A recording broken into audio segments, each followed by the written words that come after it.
Seorang pemuda berpakaian compang-camping masuk ke bank hanya untuk menarik uang 100.000 rupiah, tapi justru dihina dan direndahkan, seolah ia tak punya harga diri. Beberapa menit kemudian, seluruh pegawai bank itu ternganga karena ternyata pemuda itu memiliki saldo 100 miliar rupiah. Siapa sebenarnya pemuda ini? Dan kenapa ia memilih diam saat dihina? Jangan lupa like, share, dan subscribe channel ini. Ya, semoga kalian semua selalu sehat, rezekinya lancar dan berlimpah. Dan jangan lupa tulis amin di kolom komentar.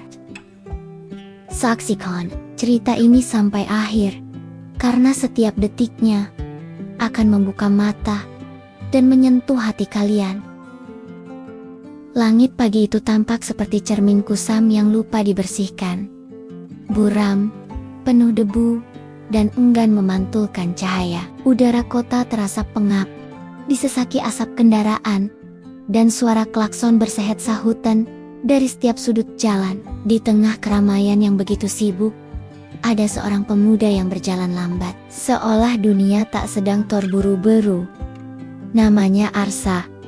Tubuhnya kurus, kulitnya coklat legam, akibat terpapar matahari terlalu sering. Jaket lusuh yang ia kenakan tampak seperti warisan dari zaman puluhan tahun silam, sobek di bahu kanan, dan resletingnya macet. Celana jeans belel yang digulung hingga mata kaki menyimpan bekas lumpur kering. Di kakinya, sandal jepit murahan yang salah satu talinya sudah dijahit dengan kawat tipis.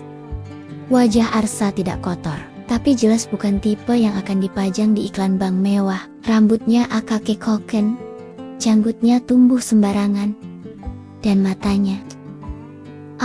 Matanya, mungkin itu satu-satunya bagian dari dirinya yang tak bisa ditutupi oleh lusuhnya penampilan. Mata itu tenang, dalam, seolah tahu banyak hal yang orang lain belum sempat fahami. Ia berjalan menyusuri trotoar besar yang membelah kawasan elit kota. Di kanan kirinya, gedung-gedung tinggi menjulang dengan kaca berkilauan. Semua orang berpakaian rapi, jas mahal, sepatu mengilap, dan tas kulit berlogo asing. Beberapa dari mereka menoleh ke arah Arsa, lalu buru-buru memalingkan wajah, seolah takut kemiskinan bisa menular hanya dengan tatapan dari jauh. Tampak sebuah gedung megah dengan logo besar berwarna emas, Bank Raya Mandiri. Gedung itu berdiri seperti raja dingin, tinggi, dan tak tersentuh. Dinding kacanya bersih mengilap, memantulkan cahaya mentari seperti cermin surga. Di depan pintu, otomatis, dua petugas keamanan berdiri tegak sambil berbicara melalui handy-talkie. Arsa berhenti sejenak, memandang gedung itu dari ujung kepala hingga kaki. Ia menarik napas panjang, mungkin bukan karena gugup, tapi lebih karena mengumpulkan tenaga untuk menghadapi apa yang sudah ia perkirakan akan terjadi. Tangannya merogoh saku celana belakang dan mengeluarkan buku tabungan usang yang dilapisi plastik bening. Sampulnya terlipat, warnanya sudah pudar, tapi masih jelas tertulis namanya di sana. Dengan langkah pasti, ia melangkah menuju pintu kaca itu. Suasana dalam bank jauh lebih senyap dibandingkan luar. Musik instrumental klasik mengalun pelan dari speaker tersembunyi. Di langit, aroma parfum ruangan beradu dengan dinginnya AC yang menusuk kulit. Lantai marmer putih mengilap bersih tanpa noda. Mereka yang ada di dalam seolah hidup di dunia berbeda, dunia yang jauh dari keringat, taipe, jalanan, dan aroma minyak goreng bekas. Dunia yang bersih, mahal, dan menghakimi. Begitu pintu otomatis terbuka, langkah Arsa menarik perhatian hampir seluruh orang di ruangan itu. Tatapan satu persatu berpindah ke arahnya. Seorang ibu muda menarik anaknya menjauh. Seorang pria parubaya merapatkan tasnya. Dua pegawai teller berhenti berbicara, menatap dengan dahi berkerut. Salah satu satpam, pria tinggi dengan tubuh tegap dan wajah kaku, menghampirinya. "Permisi, Mas, ada perlu apa ya kesini?" tanyanya pelan, namun penuh penekanan. Arsa menggang. Sopan. Saya mau ambil uang. Satpam itu mengerutkan dahi, menatap Arsa dari kepala sampai kaki. Sejenak ia terdiam, sebelum akhirnya berkata, "Bisa ke ATM saja mas? Di luar, di samping gedung. Lebih mudah. ATM-nya error." "Saya coba 3 kali. Katanya suruh ke teller," jawab Arsa tenang. Satpam itu tampak ragu, tapi sebelum ia sempat berkata lagi, Arsa sudah berjalan ke arah mesin antrean dan menekan tombol untuk layanan teller. Kertas kecil bertuliskan B047 keluar dari mesin. Arsa mengambilnya dan duduk di kursi tunggu. Tiba-tiba, kursi di kanan dan kirinya kosong. 2 orang yang sebelumnya duduk di sana langsung berdiri dan pindah tempat, seolah aroma tubuh Arsa bisa merusak parfum mahal mereka. Arsa duduk diam, menatap nomor antrean yang baru saja diambilnya. Ia tak marah, tak gusar, tapi dalam diamnya ada sesuatu yang tumbuh, perasaan yang hanya bisa dirasakan oleh mereka yang berkali-kali dianggap tidak pantas di seberang ruangan. Seorang pegawai teller, wanita muda dengan seragam biru langit dan riasan wajah yang sempurna, sedang memperhatikan Arsa sambil berbisik pada rekannya. "Itu orang ngapain masuk sini? Kayak pemulung. Gila, kalau sampai dia ke loket aku, gue mundur deh," balas temannya sambil tertawa kecil. Arsa bisa mendengar semuanya, tapi ia tetap diam. Waktu berlalu. Angka di layar digital perlahan berubah. B045, B046. Akhirnya, nomor antrean B047. "Silakan ke loket 2. Arsa berdiri dan melangkah pelan ke meja loket 2. Di balik kaca bening itu, duduklah Vina, si teller yang tadi tertawa pelan. Ia memaksa tersenyum, tapi sorot matanya jelas-jelas menolak melayani. "Selamat pagi. Ada yang bisa dibantu?" ucapnya setengah basi-basi. "Saya mau tarik uang," jawab Arsa sambil menyodorkan buku tabungan. "Berapa?" tanya Vina sambil membuka komputer. 100.000. Vina langsung menoleh, menatap Arsa dengan wajah tak percaya. 100.000? Serius? Arsa mengangguk. "Pak, mohon maaf, tapi bank ini bukan tempat buat transaksi kayak gitu. Pakai ATM saja. Kalau semua nasabah kayak Bapak, antrean bisa panjang banget. Saya sudah coba ATM. Gagal. Ini satu-satunya cara," jawab Arsa tenang. Vina memutar matanya. "Baiklah, tapi kami kenakan biaya administrasi 2.500. Ya, silakan." Vina mengetik cepat menstack slip, lalu dengan kasar menyodorkan uang selembar ke kaca. "Ini uangnya." "Sudah, lain kali Pak. Jangan buang waktu kami, hanya untuk tarik recehan." Arsa menatap uang itu lama, lalu mengambilnya perlahan. Tapi sebelum ia berbalik, ia berkata, "Saya berubah pikiran." Vina mendengus. "Lagi? Saya mau tarik seluruh saldo saya sekarang." Waktu seakan berhenti di dalam bank saat Arsa mengucapkan kalimat itu. Kalimat yang sederhana, tapi mengandung beban yang tak biasa. "Saya mau tarik seluruh saldo saya sekarang." Vina, teller di balik loket 2, tidak langsung menjawab. Aye, hanya menatap Arsa dengan sorot mata bingung. Lalu terkekeh pelan, seolah mendengar lelucon murahan. "Seluruh saldo, maksudnya 100.000 lagi atau?" Arsa menggeleng pelan, lalu mendorong buku tabungannya lebih dekat ke arah kaca. "Semua seluruhnya?" Vina berhenti tertawa.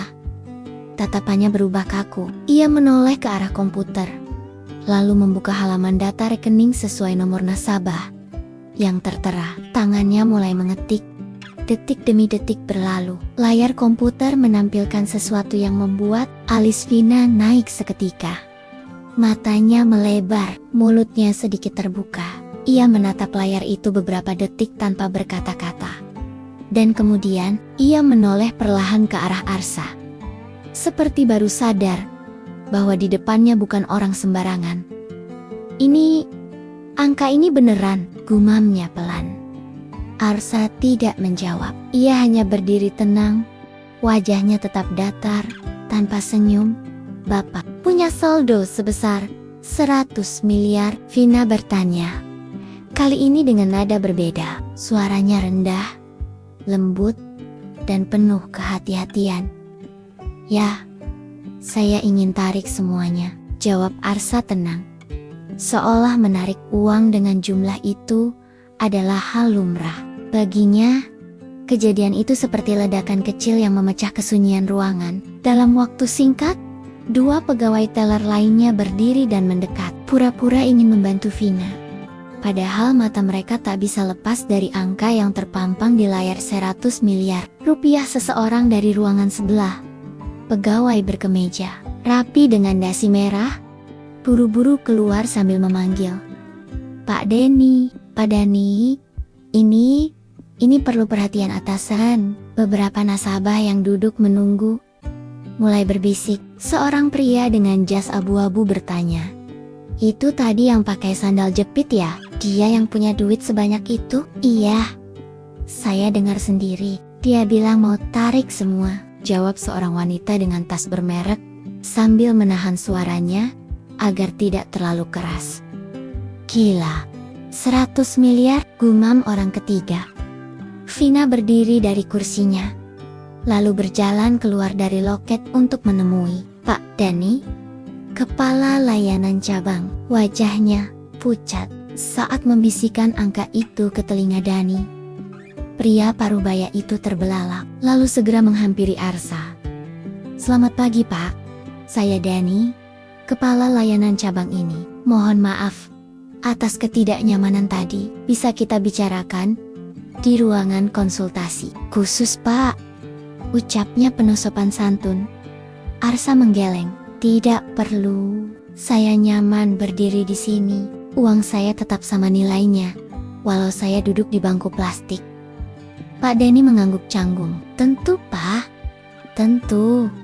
Hanya saja, untuk jumlah sebesar ini, kami perlu melakukan konfirmasi prosedural dan persiapan fisik pengiriman dana." "Silakan, saya akan tunggu," jawab Arsa singkat. Vina kembali duduk. Kini wajahnya berubah total. Tak ada lagi raut jijik atau sinis. Yang ada hanya gugup, malu, dan gemetar halus di ujung jari. "Pak, maaf soal tadi, saya tidak tahu." Arsa menatapnya dalam, menusuk. "Kalau saya bukan siapa-siapa, apakah perlakuanmu akan tetap begitu?" Vina terdiam, mulutnya bergerak, tapi tak satu kata pun keluar. Arsa kembali ke kursi tunggu. Kali ini, tidak ada satu orang pun yang berpindah menjauh. Justru kursi di sebelahnya langsung ditempati oleh seorang pria muda yang sebelumnya menolak duduk dekatnya. Pria itu tersenyum kikuk. "Maaf mas, tadi saya agak salah paham. Saya kira mas bukan nasabah di sini," katanya sambil menggaruk tengkuk. Arsa hanya mengangguk pelan. Tak ada dendam, tak ada kemarahan, tapi ada luka kecil yang sengaja dibiarkan menganga, agar bisa dirasakan orang-orang yang dulu menertawakannya. Satu demi satu pegawai bank mulai keluar dari balik meja. Mereka berbicara dengan lirih, sambil main kuri-kuri pandang ke arah Arsa. Beberapa bahkan mulai membuka internet, mencari nama yang tertulis di buku tabungan yang sempat mereka lihat, Arsa Ramadan. Dan tak lama, salah satu dari mereka berkata, pelan, dia ini yang punya startup sosial itu? Ya, yang pernah diwawancara di acara Inspirasi Bangsa? Serius? Yang bikin platform buat bantu UKM itu? Iya, gue inget sekarang. Astaga, itu dia. Desas-desus berubah jadi gelombang rasa malu kolektif. Ruangan yang tadi penuh dengan kesombongan kelas sosial, kini terasa sempit. Second dining, marmer pun ikut menyesal. Di ruang konsultasi yang terbuka sebagian, Pak Denny menandatangani formulir penarikan besar. Ia berbicara pelan kepada stafnya, mengatur kendaraan lapis baja, dan prosedur pengamanan. Di tengah kesibukan itu, ia sempat melirik ke arah Arsa. Lelaki dengan pakaian kompeng camping, yang tak mengeluh sedikit pun. Tak lama, seorang wanita, setengah baya yang tampak sebagai manajer cabang, menghampiri Arsa dengan wajah menyesal. "Bapak Arsa, saya, mewakili seluruh staf di sini, ingin menyampaikan permohonan maaf sedalam-dalamnya atas perlakuan kami," ujarnya sambil menunduk dalam. Arsa menatapnya sebentar, lalu berkata, "Maaf, bukan sesuatu yang saya cari. Saya cuma ingin tahu apakah manusia hanya menghormati yang kelihatan kaya." Wanita itu terdiam, lalu perlahan berkata, "Ternyata, iya Pak, dan saya malu untuk mengakuinya." Arsa mengangguk pelan. "Saya tidak marah. Saya hanya prihatin. Dunia ini semakin sering menilai isi hati seseorang dari harga sepatunya." 1 jam berlalu, mobil pengangkut dana datang. Uang disiapkan sesuai permintaan. Beberapa petugas keamanan berjaga. Para nasabah mulai bubar. Tapi ada yang masih diam di tempat, tampak terpaku oleh pelajaran hari ini. Arsa berdiri. Ia membawa sebuah koper kecil berisi uang, bukan karena ia butuh semua itu, tapi karena ia ingin menunjukkan bahwa penghinaan bisa berubah jadi pujian.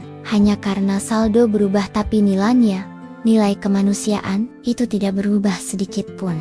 Langkah Arsa terdengar pelan di atas marmer mengilap. Di tangan kanannya, ia membawa koper hitam ukuran sedang yang baru saja diserahkan petugas kas keuangan dengan penuh hormat. Tidak ada yang tahu, koper itu tidak berisi seluruh uangnya. Tidak, sebagian besar dana telah ia transfer diam-diam ke rekening khusus di bank sosial yang ia kelola sendiri. Tapi, koper itu cukup untuk menyampaikan pesan bahwa hari ini ia datang bukan untuk mempermalukan, melainkan untuk memperlihatkan siapa yang sebenarnya sedang mempermalukan diri mereka sendiri. Sore belum datang, tapi suasana di dalam bank seperti telah menyaksikan badai besar yang menumbangkan keangkuhan. Semua orang yang tadinya tertawa, menyindir, dan memalingkan wajah kini berdiri kikuk seolah tak tahu harus menatap kemana. Vina, sang teller yang tadi menyambutnya dengan tatapan sinis, berdiri di pojok belakang ruangan. Wajahnya pucat, napasnya pendek-pendek. Ia memandangi layar komputernya yang masih menampilkan sisa saldo. Arsa sebelum transfer angka yang membuat jantung siapapun serasa berhenti. Lebih dari 100 miliar rupiah. Langkah Arsa berhenti tepat di depan meja resepsionis. Seorang petugas wanita yang sebelumnya bahkan enggan memberi senyum, kini tersenyum lebar, seperti baru bertemu investor asing. "Terima kasih telah menunggu, Pak Arsa. Apakah ada yang bisa kami bantu lagi hari ini?" tanyanya sopan. Dengan nada yang sangat berbeda dari ketika ia menyuruh Arsa sebaiknya ke ATM saja beberapa jam lalu. Arsa menatapnya. Matanya tenang, seperti telaga tanpa gelombang. "Tidak," jawabnya pendek. Petugas itu membalas anggukan dengan wajah kikuk, lalu mundur perlahan. Arsa lalu mengarahkan pandangannya ke sekeliling. Hampir semua mata tertuju padanya bukan lagi dengan cemooh, tapi dengan rasa bersalah, ketakutan, dan kekaguman yang dibuat-buit. Ia tahu perasaan itu. Bukan penghormatan, tapi penyesalan. Dari sudut ruangan, terdengar langkah tergesa. Pak Denny kepala layanan cabang datang kembali. Kali ini, membawa 2 orang staf dari lantai atas. Salah satunya adalah wanita berkacamata, manajer wilayah, yang sebelumnya belum pernah muncul di ruang layanan.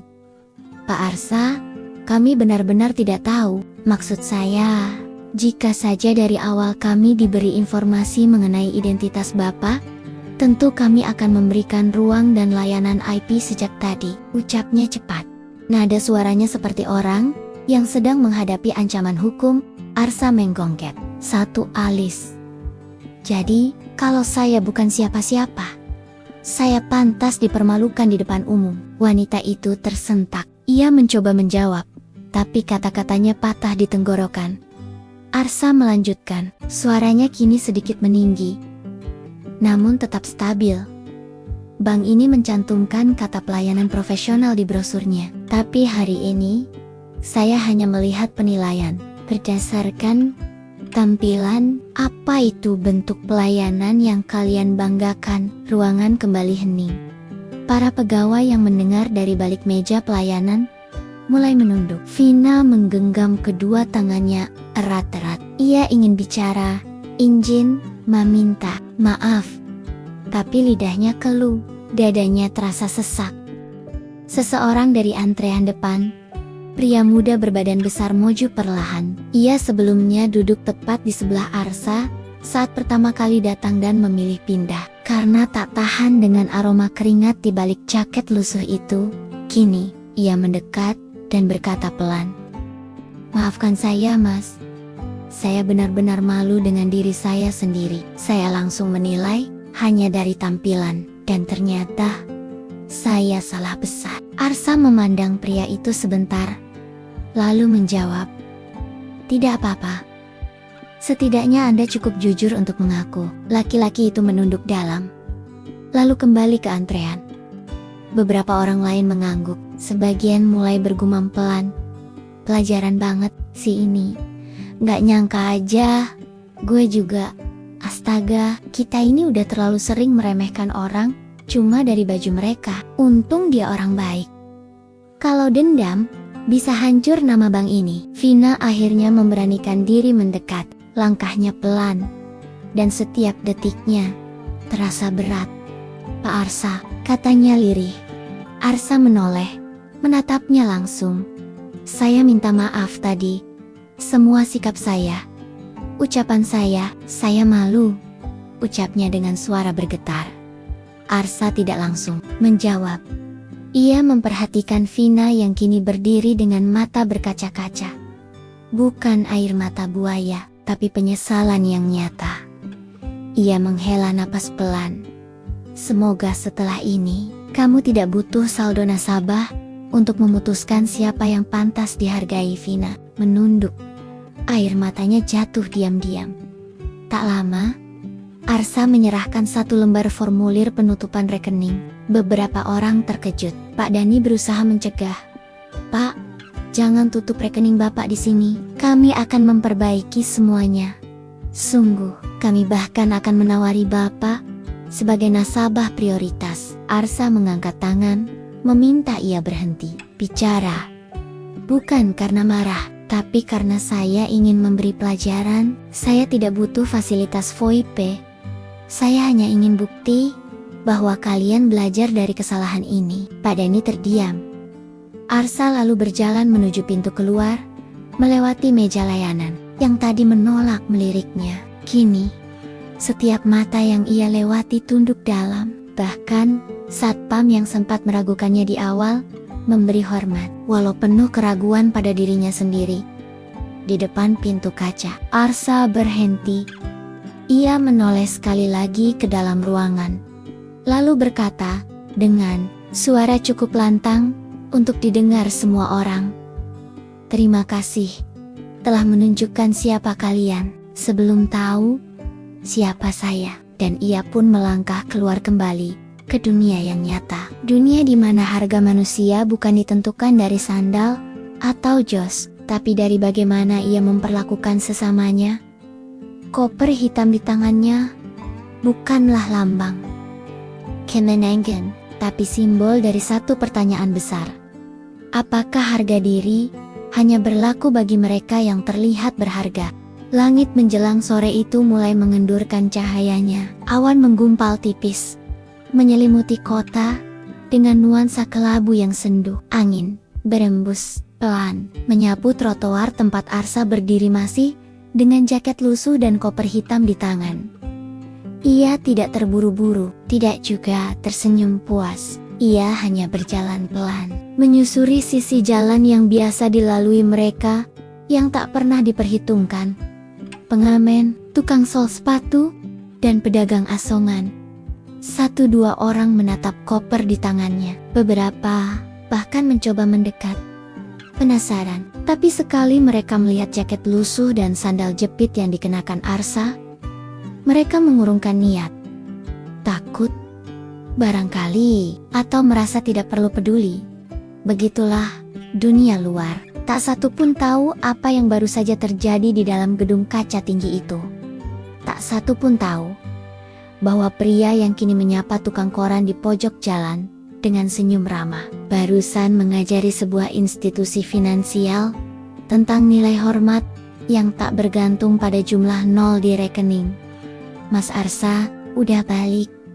Ya, suara parau itu berasal dari lelaki tua dengan kaos oblong penuh tambalan. Di sampingnya, gerobak kecil berisi gorengan dan termos teh manis masih mengepul.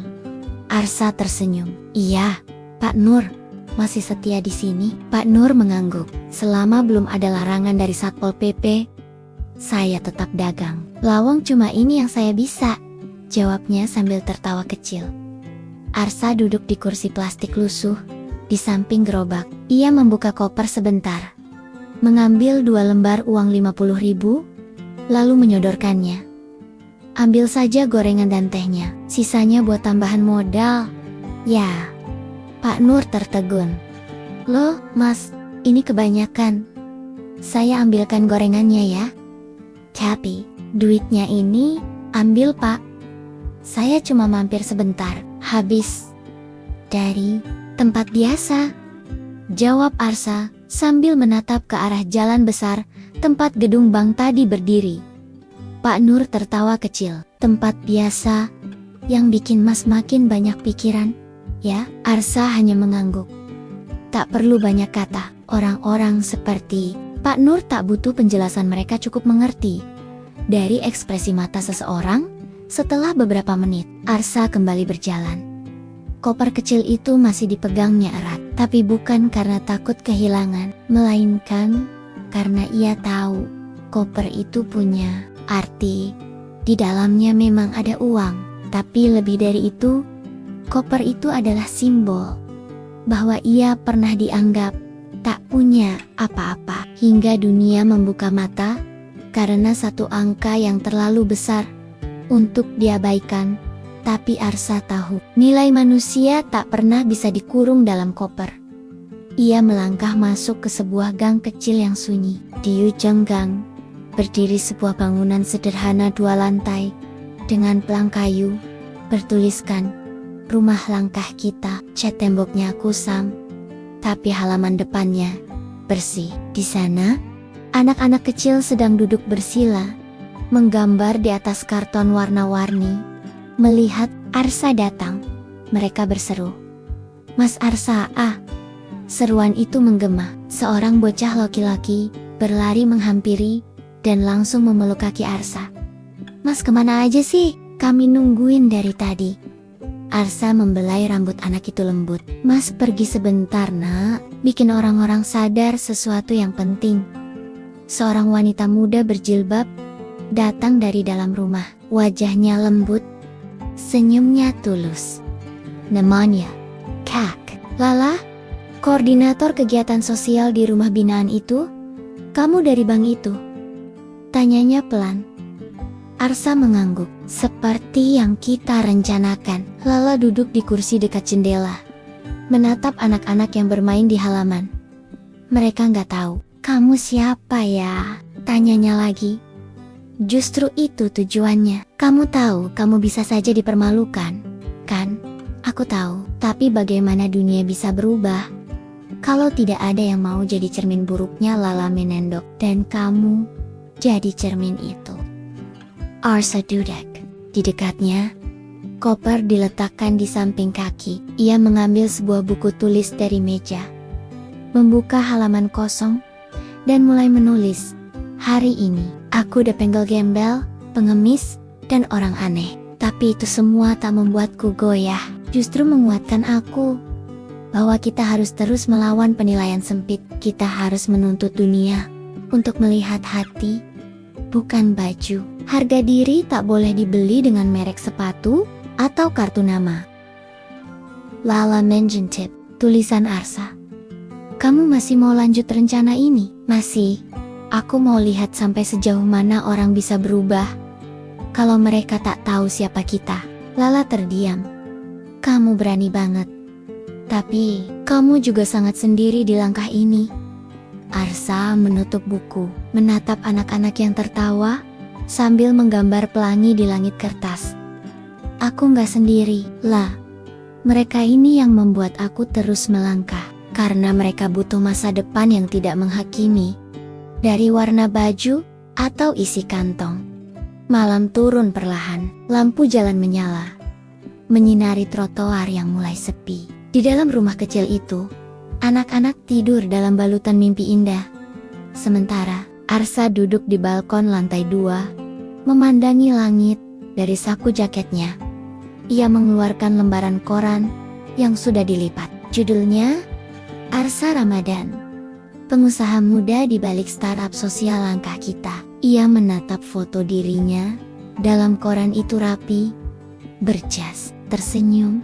Lalu ia menatap bayangan dirinya sekarang di jendela kaca.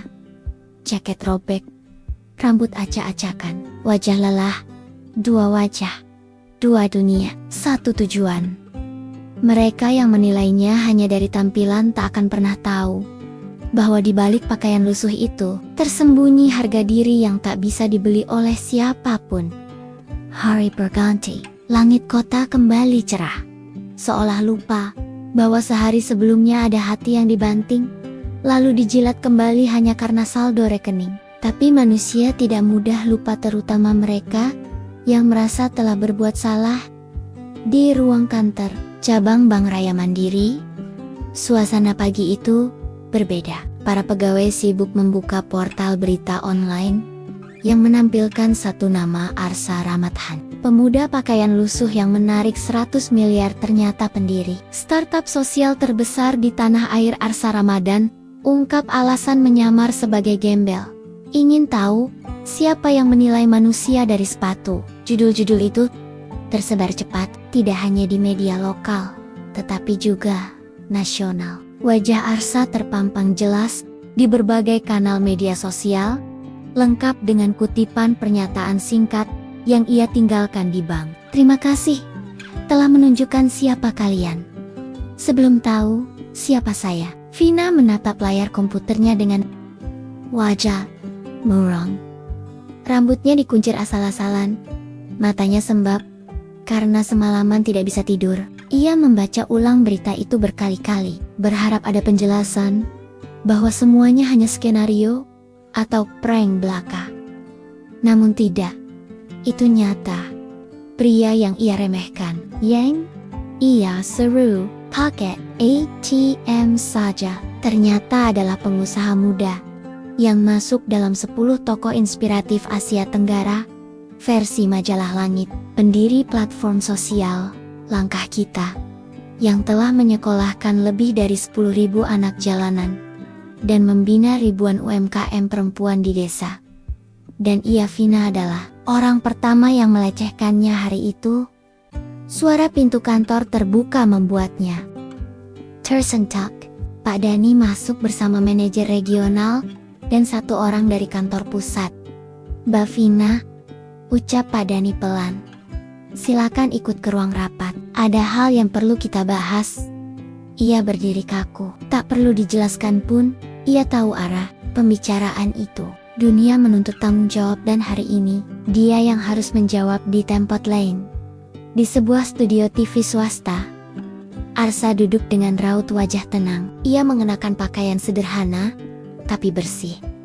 Kemeja putih lengan panjang, dan celana bahan warna abu-abu. Tidak ada jos, tidak ada dasi, tetap Arsa yang sama. Hanya saja, kali ini, kamera menyorotnya. Host acara mencoba membuka pembicaraan. Mas Arsa, kenapa harus menyamar sedemikian rupa? Apa tidak ada cara lain untuk memberi pelajaran? Arsa menatap lurus ke kamera.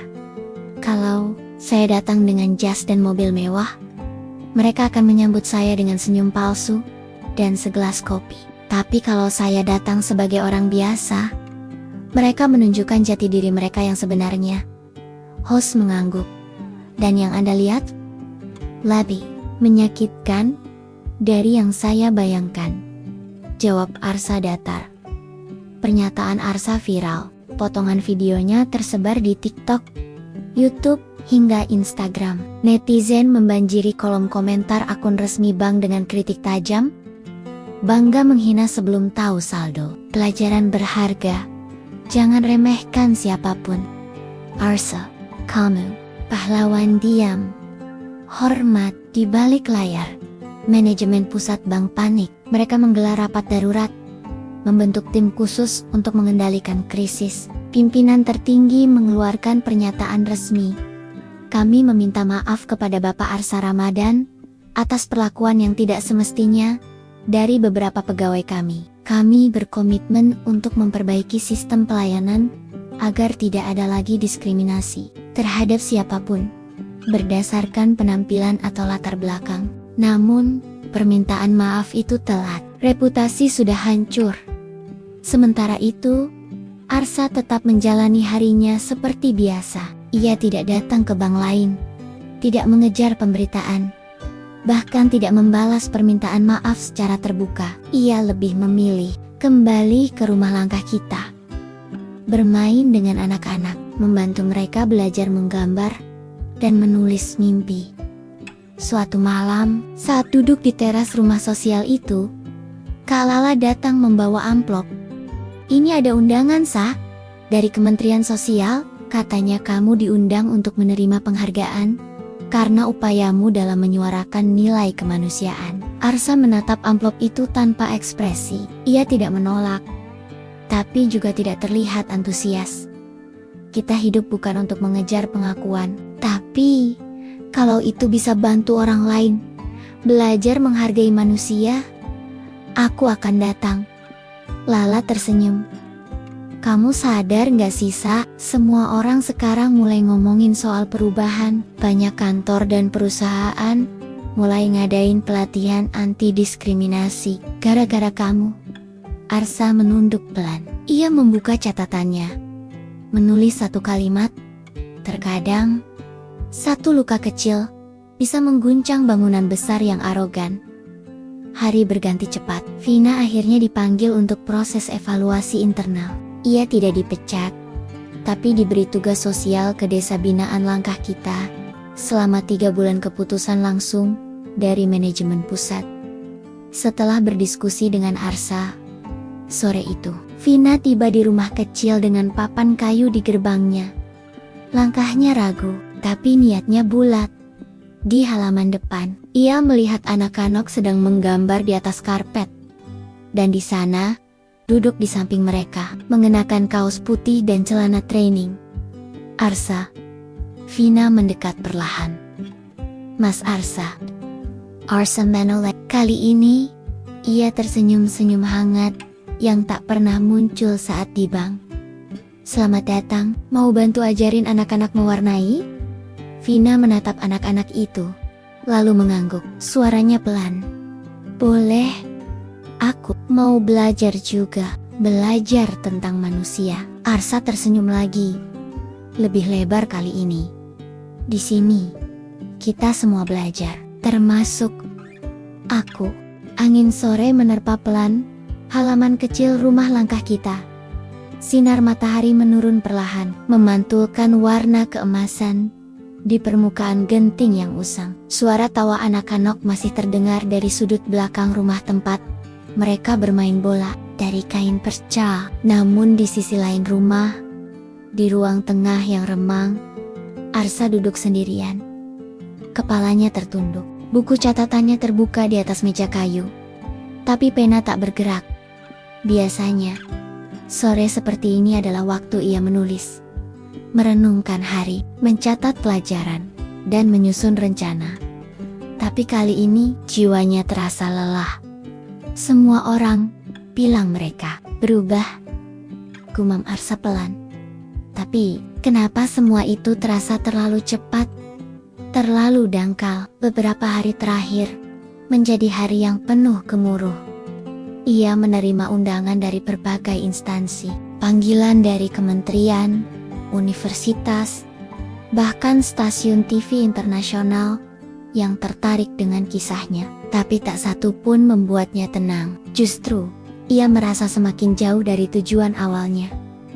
Ia datang untuk mengetuk nurani, tapi justru dijadikan ikon. Ia ingin menggugah kesadaran, tapi malah dijadikan alat branding oleh banyak pihak yang sebelumnya tak peduli.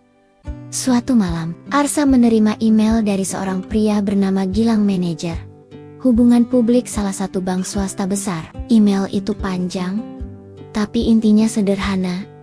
Kami ingin mengangkat kisah Anda sebagai bagian dari kampanye kemanusiaan kami. Kami juga telah menyiapkan skenario video termisek adegan penebusan pegawai bank dan akan memberi Anda kompensasi besar atas kerjasama ini. Arsa hanya membaca sampai baris keempat sebelum menutup laptopnya. Dunia belum berubah. Yang berubah hanya wajah-wajah yang kini bersikap ramah karena tahu siapa dirinya sebenarnya. Dan itu membuat luka di hatinya semakin dalam. Beberapa hari kemudian, Arsa diundang sebagai pembicara di sebuah seminar bertajuk Empati di Dunia Korporat. Ia datang bukan karena ingin dielu-elukan, tapi karena ingin menyampaikan satu pesan terakhir. Jangan hanya berubah karena takut dibongkar. Panggung besar itu penuh oleh peserta manajer acara, petinggi perusahaan, hingga mahasiswa jurusan manajemen. Saat Arsa naik ke podium, ruangan menjadi sunyi. Semua menanti suara dari pemuda yang viral karena saldo rekening dan jaket robeknya. Arsa menatap mereka satu persatu, lalu berkata, "Waktu saya datang ke bank itu, saya hanya ingin tarik uang 100.000 rupiah, tapi ternyata lebih mahal dari itu adalah harga diri saya." Para peserta menunduk. Banyak dari kalian mungkin ingin tahu siapa saya, ingin memeluk saya, ingin mengabadikan saya. Tapi saya ingin kalian tahu siapa kalian saat tidak ada kamera, saat tidak ada label pekerjaan, saat tidak ada tekanan sosial. Karena saat itulah terlihat siapa kalian sebenarnya. Tepuk tangan menggema, tapi Arsa tak tersenyum. Ia turun panggung dengan langkah lambat. Di sudut ruangan, Lala menunggunya. "Sah, kamu bicara dari hati, tapi kamu juga terlihat makin sendiri." Arsa diam, lalu berkata, "Karena semakin aku bicara, semakin banyak yang mendengarkan, bukan untuk mengerti, tapi untuk meniru demi kepentingan mereka." Malam itu, di halaman rumah sosial, Arsa duduk berdua dengan Lala. Suasana hening, hanya ditemani suara jangkrik dan angin malam yang menusuk. "Aku capek lah." Arsa akhirnya membuka suara. Pelan. Lala menoleh, menatap wajah sahabat yang selama ini seperti batu karang kini tampak rapuh. Capek, bukan karena dihina, tapi karena setelah dihargai pun mereka tetap tak belajar. Lala menggenggam tangannya. "Tapi banyak yang belajar, Sah. Lihat anak-anak di sini. Lihat Vina yang sekarang rela tidur di lantai dan bangun pagi buat masak bubur. Kamu udah ubah banyak hal." Arsa menggeleng. Vina berubah karena malu, bukan karena sadar. Besok-besok, dia bisa kembali seperti dulu. Begitu tahu dunia memaafkan dengan mudah, Lala terdiam. "Ayah paham, tidak semua perubahan datang dari kesadaran murni. Banyak yang berubah karena terpaksa." "Sa, kamu mau mundur?" tanyanya pelan. Arsa menatap langit. "Aku mau berhenti berharap terlalu tinggi pada manusia yang belum siap. Aku mau kembali diam, bekerja dari bawah, tanpa viral, tanpa label." Lala mengangguk, air matanya jatuh diam-diam. "Kalau kamu mundur, pastikan bukan karena kamu kalah, tapi Karena kamu tahu, tidak semua peperangan butuh keramaian. Arsa menatapnya. Aku belum kalah, tapi aku akan memilih jalan sunyi. Esok paginya, Arsa menulis surat. Ia mengirimkannya ke seluruh media yang pernah mewawancarainya. Isinya sederhana. Terima kasih atas perhatian kalian. Mulai hari ini, saya akan kembali menjadi orang biasa. Jangan cari saya di layar kaca. Carilah saya di tempat orang-orang tak dihargai. Disitulah saya akan tinggal. Ia menutup laptop. Meletakkan koper hitam itu di lemari tua. Tak lagi dibuka. Ia mengganti jaketnya. Memakai kaos putih polos dan celana training. Hari itu, ia kembali ke jalan. Bukan sebagai Arsa yang viral, tapi sebagai Arsa yang tetap percaya bahwa manusia bisa berubah jika diberi waktu dan kesempatan yang cukup. Sejak pagi, halaman rumah langkah kita tampak lebih sepi. Anak-anak yang biasanya riuh dengan tawa kini bermain pelan, seolah menangkap atmosfer yang berubah. Arsa tidak lagi duduk di teras seperti biasa. Tidak ada sapaan khasnya. Tidak ada senyum tenang yang menyambut setiap anak yang datang. Sejak ia memutuskan menarik diri dari sorotan, perubahan mulai terasa bukan hanya di dirinya, tapi juga di sekitar. Lala berdiri di dapur kecil, menatap gelas kopi yang belum disentuh. Pikirannya melayang jauh. Ia ingat jelas kalimat terakhir Arsa semalam. Dunia terlalu bising. Aku ingin kembali jadi gema yang tak bersuara. Ia tahu, keputusan Arsa bukan karena menyerah, tapi ia juga tahu, dunia kadang hanya berubah jika ada yang terus berteriak di tengah kebisingan. Dan saat Arsa memilih diam, sesuatu yang besar ikut padam.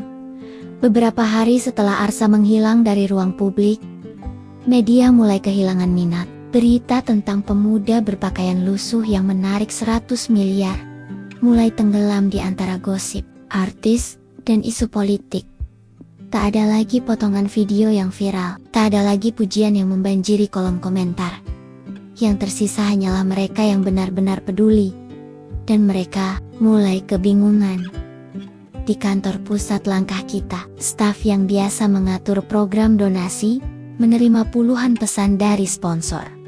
Kami ingin konfirmasi, apakah Arsa masih terlibat? Kalau dia sudah tak aktif, kami pertimbangkan ulang kerja. Sama ini, mohon kirim proposal revisi tanpa figur publik. Branding jadi tidak sejalan. Salah satu staf, Rino, yang sejak awal bergabung karena terinspirasi oleh integritas Arsa, mulai gelisah. Ia menghubungi Lala lewat panggilan video. Lala, kita harus bicara. Sponsor mulai mundur. Mereka kehilangan figur utama. Mereka bilang, tanpa Arsa, program ini kehilangan daya magnet. Lala menghela napas. Apa kita bikin organisasi ini untuk magnet atau untuk perubahan? Jawabnya. Rino terdiam. Tapi, ia tidak bisa menyembunyikan keresahannya. Kenyataannya lah, dunia butuh simbol, butuh wajah. Dan Arsa adalah simbol itu. Kalau dia terus menghilang, kita bisa kehilangan semuanya. Sementara itu, Arsa berada di desa kecil, di pinggiran kota. Tempat ia dulu merintis langkah kita pertama kali bukan dengan dana besar, tapi dengan tekad dan sepotong papan tulis bekas. Di sana, ia menulis ulang mimpi-mimpinya. Tanpa kamera, tanpa sanjungan, namun kabar tentang dirinya tetap menyusul. Sore itu, seorang warga desa menyodorkan telepon genggam tua padanya. Mas, ini dari Mbak Lala. Katanya, penting. Arsa menerima panggilan itu dengan suara tenang. Ada apalah? Aku nggak mau paksa kamu, Sah. Tapi kamu harus tahu, banyak yang mulai ragu. Banyak yang bilang kamu cuma acting. Banyak juga yang nuduh kamu bikin drama demi viral. Ahsa teh jiang, sejenaki. Aku diam bukan berarti lemah lah. Aku tahu. Tapi dunia ini kadang cuma percaya pada mereka yang terus bicara. jawab Lala, nadanya sendu. Kalau kamu terus menyepi, mereka akan menulis cerita yang mereka mau. Arsa menatap langit. Aku cuma ingin jaga agar nurani ini tidak terjual. Lala menghela napas. Aku ngerti, tapi aku juga takut kita kehilangan kesempatan untuk benar-benar mengubah sistem, bukan cuma hati individu. Keesokan harinya, sesuatu terjadi. Sebuah video disebar oleh akun anonim, isinya adalah potongan rekaman CCTV bank yang menampilkan Arsa saat pertama kali masuk, dengan sudut pengambilan yang sengaja memperlihatkan pakaian lusuhnya dan reaksi jijik para pegawai. Diedit sedemikian rupa, video itu diberi narasi yang menyudutkan. Skenario yang dirancang untuk mempermalukan sistem. Apakah ini benar-benar perjuangan? Atau hanya sandiwara? Video itu cepat menyebar. Dalam 2 hari, jutaan penonton mengaksesnya. Komentar mulai terbagi. Ada yang tetap mendukung Arsa, tapi tak sedikit pula yang mulai ragu.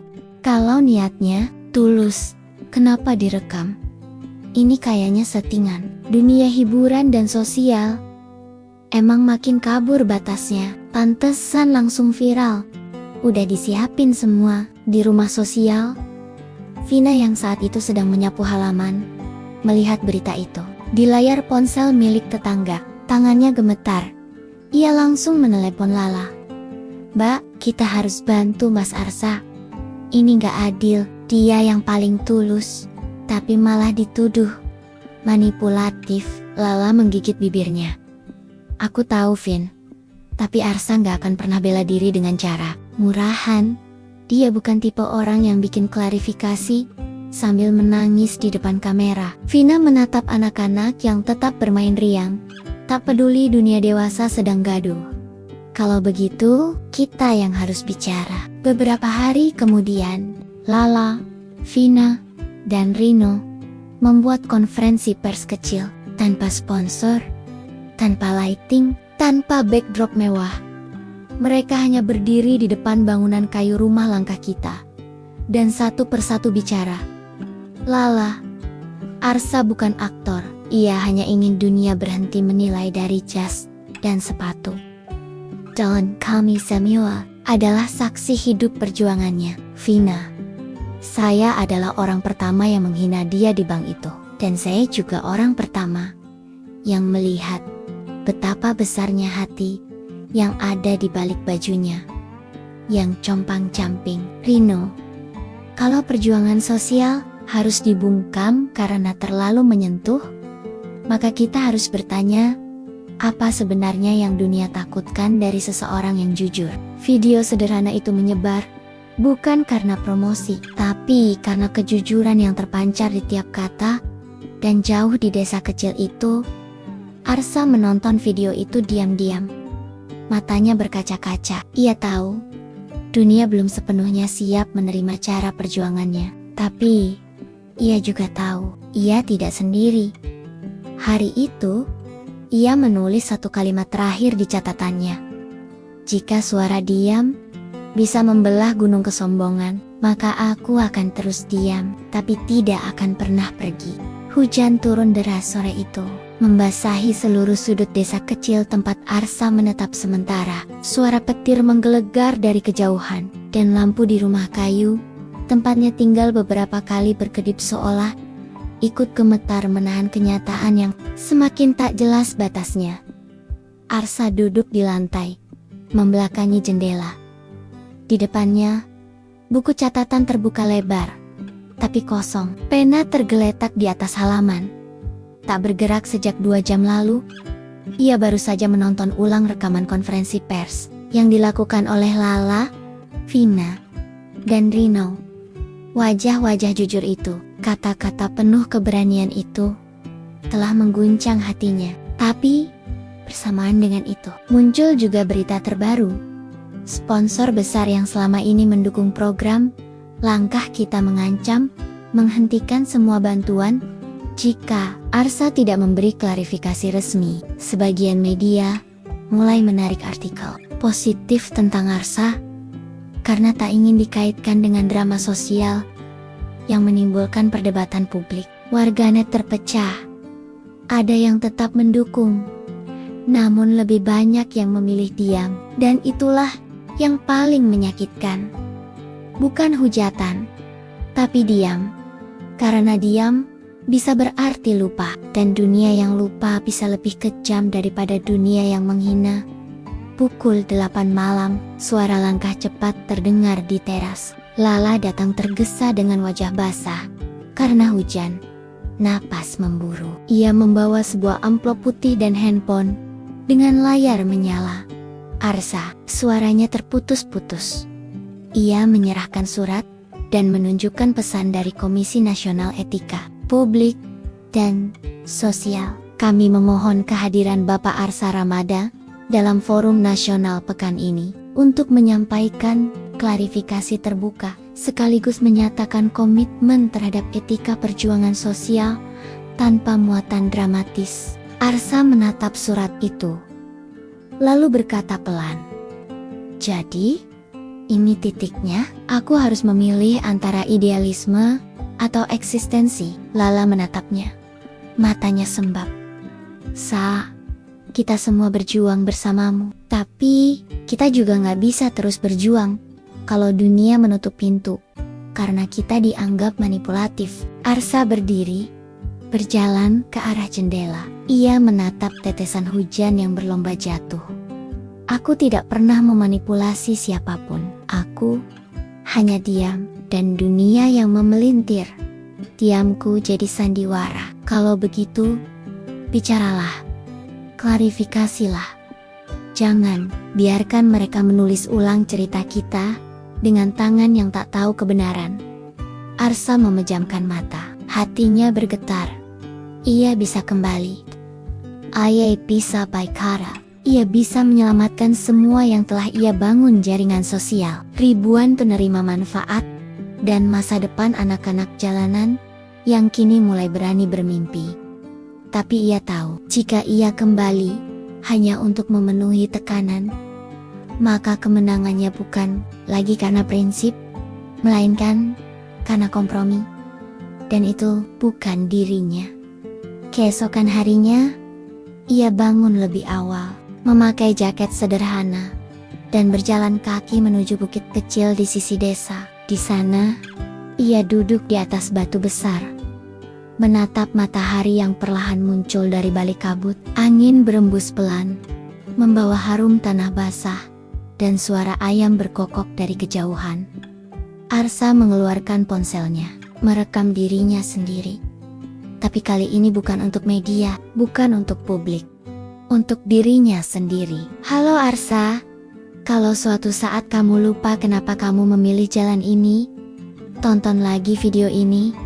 Kamu memilih diam, bukan karena takut, tapi karena kamu ingin perubahan yang lahir dari kesadaran, bukan paksaan. Kalau dunia menuduhmu main drama, biarkan saja, karena kamu tahu, kamu tidak sedang berakting. Kamu sedang membiarkan topeng-topeng runtuh dengan sendirinya. Jangan kembali hanya karena takut kehilangan panggung, tapi kembalilah jika kamu merasa suara hatimu masih bisa diterima sebagai kebenaran." Ia menyimpan video itu tanpa mengunggahnya. Ia berdiri, menatap langit pagi yang perlahan cerah. Dan ia tahu, saat itu juga keputusan telah dibuat. Malam itu, sebuah unggahan muncul di akun resmi Langkah Kita. "Kami akan tetap berjalan." Arsa Ramadan memutuskan untuk tidak menghadiri forum nasional atau memberi klarifikasi terbuka. Beliau tetap berada di jalur sunyi, memperjuangkan nilai-nilai kemanusiaan dari balik layar. Kami menghormati pilihannya, dan kami memilih untuk tetap berjalan dengan atau tanpa sorotan. Perubahan tidak selalu butuh mikrofon. Kadang, ia cukup dengan langkah kaki yang tak henti. Komentar muncul ribuan, sebagian kecewa, sebagian mengerti, tapi di antara semua komentar itu, satu kalimat menonjol. "Mungkin dunia belum siap untuk orang seperti dia, tapi kita yang pernah disentuh oleh perjuangannya tak akan pernah melupakannya." Di desa kecil itu, Arsa menutup pintu rumah kayu. Anak-anak mengetuk pintu. Mas Arsa, ayo cerita malam dong. Arsa tersenyum. Ia mengambil buku cerita lusuh, membuka halaman, dan duduk bersama mereka. Tak ada kamera, tak ada sponsor, tak ada panggung.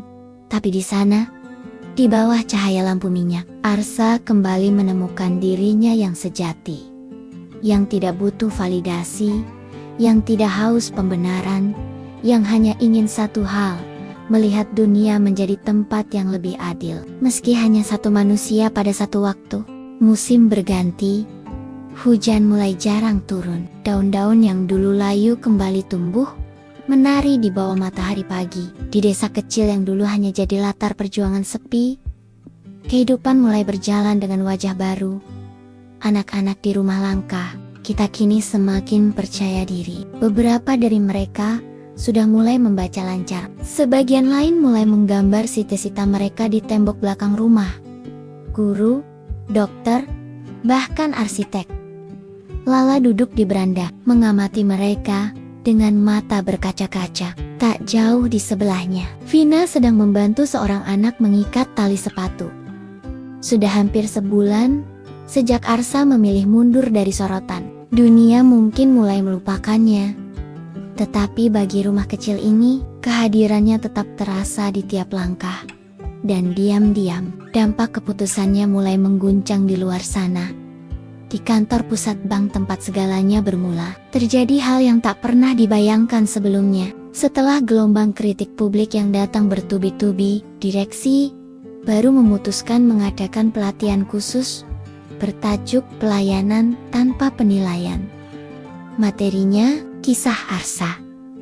Para pegawai diwajibkan menonton ulang kejadian viral itu bukan sebagai bahan malu, tetapi sebagai refleksi. Mereka membaca ulang surat permintaan maaf yang telah dikirim ke langkah kita. Dan untuk pertama kalinya, disampaikan tanpa imbel-imbel promosi. Salah satu supervisor yang dulunya duduk diam saat Arsa dihina, kini menjadi fasilitator pelatihan tersebut. Dengan suara serak, ia berkata di hadapan peserta, "Saya tidak bangga dengan masa lalu saya, tapi saya tidak mau tinggal di sana. Saya mau berubah, dan semoga kisah ini mengubah kalian juga." Di luar dugaan, pelatihan itu viral.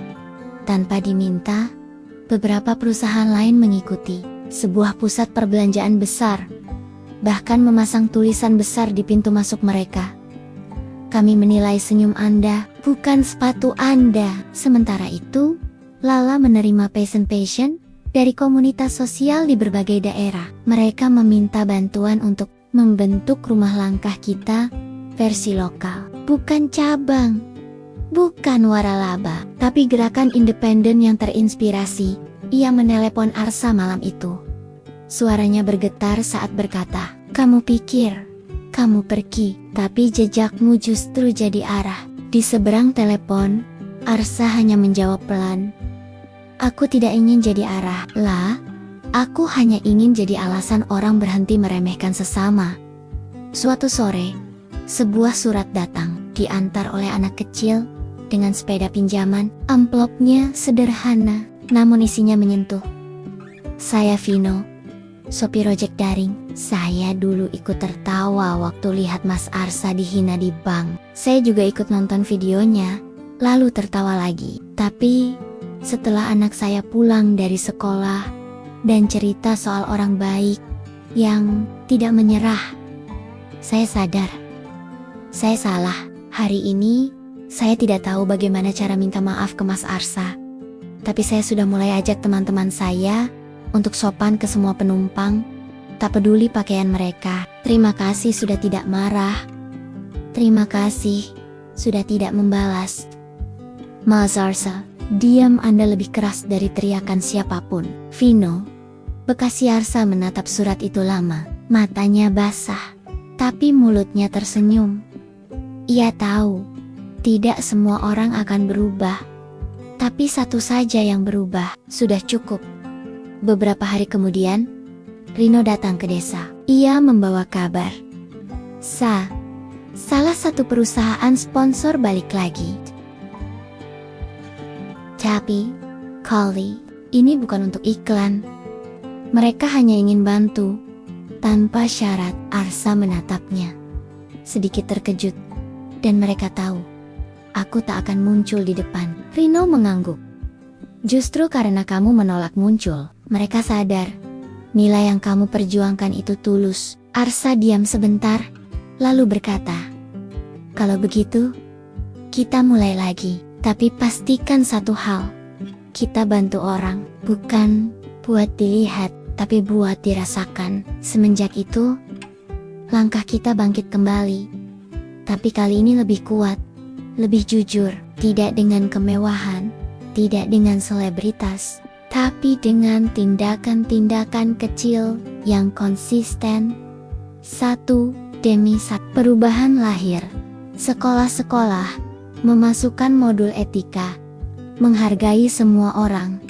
Dalam kegiatan literasi karakter, sebuah universitas menjadikan kasus Arsa sebagai bahan studi tentang kebijakan pelayanan tanpa diskriminasi. Dan yang paling menyentuh, seorang pemuda pengangguran menuliskan kisah Arsa sebagai isi surat lamaran kerja yang akhirnya membuat ia diterima dengan hormat. Malam itu, saat Arsa kembali dari mengajar di rumah baca desa, ia mendapati halaman rumah penuh dengan anak-anak duduk rapi. Mereka membawa kertas bergambar wajah Arsa dengan tulisan di bawahnya, Mas Arsa, kami ingin jadi seperti kamu, tapi kamu harus tetap ada di sini. Arsa tak bisa menahan air matanya. Ia duduk bersama mereka, memeluk satu persatu. Jangan jadi seperti Mas, katanya pelan. Jadilah lebih baik. Jadilah manusia yang tahu bahwa yang paling indah dari manusia bukan bajunya, tapi hatinya. Langit malam itu penuh bintang, tapi bintang yang paling terang tidak ada di atas. Ia duduk bersila, dikelilingi tawa kecil dan cita-cita yang kini tak lagi malu ditulis.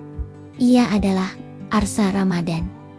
Bukan gembel, bukan pahlawan, tapi manusia biasa yang memilih jalan luar biasa.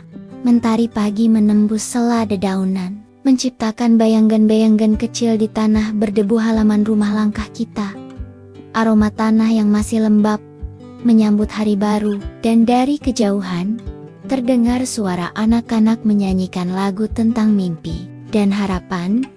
Arsa berdiri di samping papan tulis di ruang kelas kecil mereka. Di hadapannya, lebih dari 20 anak duduk bersila, menatap penuh semangat. Di balik mereka, Lala dan Vina berdiri dengan senyum hangat mengketot nama-nama anak baru yang datang hari itu.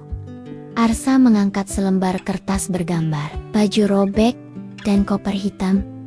Siapa yang tahu cerita ini? Tanyanya. Semua anak mengangkat tangan. Beberapa bahkan berteriak. Itu cerita Mas Arsa yang waktu ke bank kan? Yang dihina, tapi ternyata kaya. Yang bikin semua orang jadi belajar menghargai orang. Arsa tertawa kecil, lalu mengangguk. Ia duduk di depan mereka dan berkata pelan, tapi yang Mas ingin kalian ingat, bukan tentang kaya atau dihina, tapi tentang apa yang kalian lakukan. Kalau suatu hari kalian berada di posisi itu. Anak-anak terdiam, beberapa menunduk, berpikir, kalau kalian jadi orang yang dihina, jangan marah, buktikan dengan sikap. Kalau kalian lihat orang lain dihina, jangan diam, bela. Meski kalian sendirian, hari-hari berjalan seperti aliran sungai tenang. Rumah kecil itu makin ramai, bukan hanya oleh anak-anak, tapi juga relawan dari kota-kota lain. Beberapa adalah mereka yang dulu hanya menonton video Arsa di ponsel. Kini mereka datang langsung, belajar mencuci kaki mereka dari ego Vina. Yang dulunya pegawai arogan, kini menjadi pembimbing utama untuk kelas. Etika pergaulan sosial di langkah kita. Ia mengajarkan anak-anak remaja tentang sopan santun, tentang menghindari prasangka, tentang membangun sikap empati, Suatu siang, ia mendekati Arsa yang sedang menyiram tanaman. "Mas," katanya pelan. "Boleh aku tanya satu hal?" Arsa berhenti menyiram, menoleh. "Kalau saja kamu bukan orang kaya waktu itu, kalau saja kamu bener-bener hanya punya 100.000, kamu akan tetap diam seperti itu?" Arsa tersenyum. Ia meletakkan alat semprot air dan menjawab pelan, "Justru karena aku pernah bener-bener hanya punya 100.000, aku tahu harga diri itu nggak ditentukan sama saldo. Aku akan tetap diam, Vin. Tapi aku nggak akan tinggal diam melihat orang dihina karena miskin." Vina tertegun. Seketika matanya kembali basah. Ia mengerti sekarang. Kehebatan Arsa bukan pada saldo rekeningnya, tapi pada keteguhannya untuk tidak membalas benci dengan bising dan tidak menjual luka demi validasi. Suatu hari, undangan datang dari kementerian, bukan untuk memberikan penghargaan, tapi untuk membuka sekolah baru yang terinspirasi dari langkah kita. Namun Arsa menolak dengan sopan. Sebagai gantinya, ia mengirimkan 2 anak didiknya untuk menjadi perwakilan.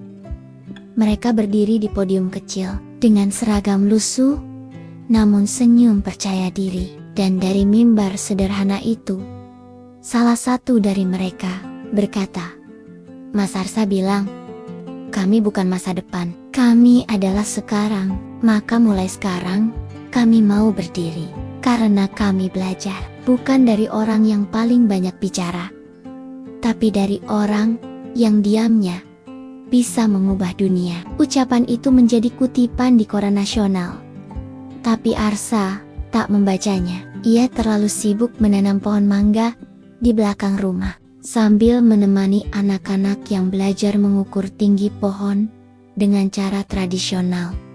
Tahun berganti, rumah kecil itu kini berubah menjadi kompleks sederhana dengan bangunan kelas, perpustakaan bambu, dan ruang terbuka hijau.